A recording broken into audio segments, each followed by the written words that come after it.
Mahasiswa kembali seruduk kantor Wali Kota Ambon minta PPKM dihentikan. Aliansi Masyarakat Menggugat melakukan aksi menolak pemberlakuan pembatasan kegiatan masyarakat atau PPKM Mikro di Balai Kota Ambon pada Kamis 22 Juli 2021. Pantauan tribunambon.com di lapangan, masa tiba di kantor Balai Kota Ambon sekitar pukul 11.20 waktu Indonesia Timur dan mulai menyampaikan tuntutan mereka di depan gedung tersebut. Aksi itu didukung dengan membawa sejumlah poster. Seorang demonstran dengan tegas menyampaikan tuntutannya di dalam orasinya. Mereka menolak pelaksanaan pemberlakuan pembatasan kegiatan masyarakat mikro di Kota Ambon yang berlangsung sejak Kamis 8 Juli 2021 lalu. Menurut salah satu orator, PPKM di Kota Ambon sangat berdampak bagi masyarakat kecil lantaran jam operasional yang dibatasi.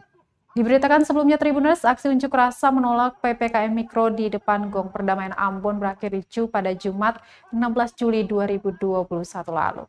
Yang kemudian sebagai seorang kepemimpinan yang ideal, teman-teman.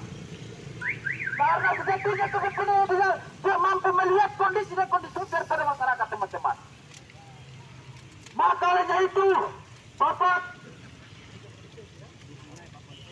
Wali Kota yang sungguh saya hormati dan saya muliakan, hari ini kedatangan kami jemaahnya dengan poin yang sama masih kemarin Bapak saudara sekalian. Cabut PPKM karena melihat daripada kondisi yang kemudian menjadi kajian kami PPKM ini sehingga mendiamkan kezaliman, makanya Republik ini dirusak. Bukan karena banyak orang-orang jahat. Itu pesan sahabat Rasulullah atau sebagai muslim. Makanya kalau bapak-bapak ibu tahu itu salah ataupun hal-hal yang kemudian bisa mensyaratkan berangkat, bapak ibu sekalian yang punya kemenangan ibu sekalian.